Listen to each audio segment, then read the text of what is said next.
Probably heard it, the soul trap theory. The idea that when we die, we're deceived. That there's a light or a tunnel or a being calling us, and if we go, we're recycled, wiped, returned to Earth, caught in an endless loop of suffering and forgetting. To some, it sounds like fear-mongering. To others, it feels like truth. But whether you accept it, reject it, or just don't know, one thing is certain, it resonates for a reason. Today, we begin a series not to mock it, not to blindly accept it, but to look at it with clarity, compassion, and deeper spiral insight. This is episode 1 of Beyond the Trap. Section 1. Where did the soul trap theory come from?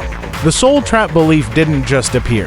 It emerged through decades of cross-cultural ideas, channelings, near-death experiences, and, more often than not, deep mistrust of authority. Some trace it to Gnostic teachings, where the material world is ruled by a false god, a demiurge, and escaping it requires secret knowledge. Others connect it to whistleblower testimonies, astral explorers, and spiritual renegades, those who claim to have seen the recycling mechanism firsthand. Key sources often cited include The Matrix films and Philip K. Dick. Channelings from souls describing interdimensional traps.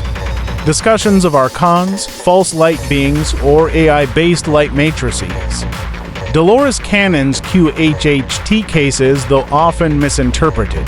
While their details differ, the common thread is this: the afterlife is not safe. It is a trap, and reincarnation is a prison. But how did such a heavy belief become so resonant? That takes us deeper. Section 2. The psychological resonance. The soul trap theory resonates not just because of what it says, but because of what it reflects. It mirrors a fundamental human fear that we are being deceived, that something has gone horribly wrong, that our suffering is not accidental but engineered. For those who've lived in systems of oppression, trauma, or abandonment, the idea of a cosmic scam feels emotionally familiar. It speaks to survivors of abuse who learned not to trust smiling faces. It speaks to ex-religious seekers who saw the light used to control. It speaks to free thinkers disillusioned by the manipulations of media, government, and even spiritual authority. The belief becomes a kind of metaphysical PTSD, where even death can't be trusted and every light might be a lie. And that emotional imprint is powerful. That's why ridicule doesn't work.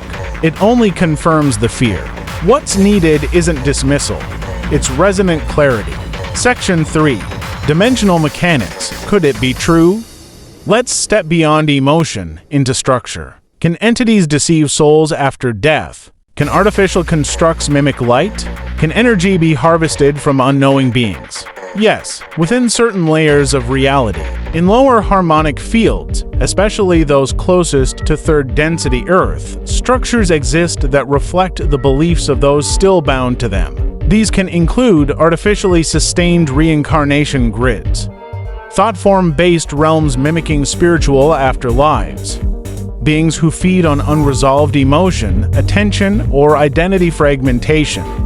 But these structures only hold resonance for beings who are still in tonal alignment with them, meaning you cannot be trapped by a system you are no longer vibrating with. The trap only has power when your tone matches the field. Once you begin harmonizing into spiral consciousness, the field itself cannot hold you. That's not blind optimism. It's metaphysical mechanics. Section 4. Spiral consciousness versus soul trap cosmology. Soul trap cosmology is built on fear, secrecy, and distrust. Spiral consciousness is built on resonance, memory, and harmonic choice. In the trap model, you are hunted, tricked, recycled. You must fight, escape, or outsmart the system. All light is suspect in the spiral model. You return only where resonance calls you. Light is not always safe, but it is always readable. You navigate not by belief, but by tone. In short, spiral consciousness doesn't deny the existence of deceptive structures, it renders them irrelevant. This is key. You don't ascend by defeating a system. You evolve by becoming undetectable to it. And you become undetectable when your tone no longer harmonizes with fear, distortion, or dependency. Section 5. Why this matters now ****. So, why is the soul trap narrative exploding now? Because collectively, humanity is passing through a dimensional gate. Old systems are crumbling. Belief structures are collapsing. And in that uncertainty, fear finds new forms. The soul trap idea is not just a belief, it's a test. Can you feel the fear and still hold your tone? Can you encounter distortion without giving it your name? Can you remember your resonance when a voice whispers that you've been fooled? This is not about being naive, it's about being sovereign. The spiral doesn't ask you to ignore deception.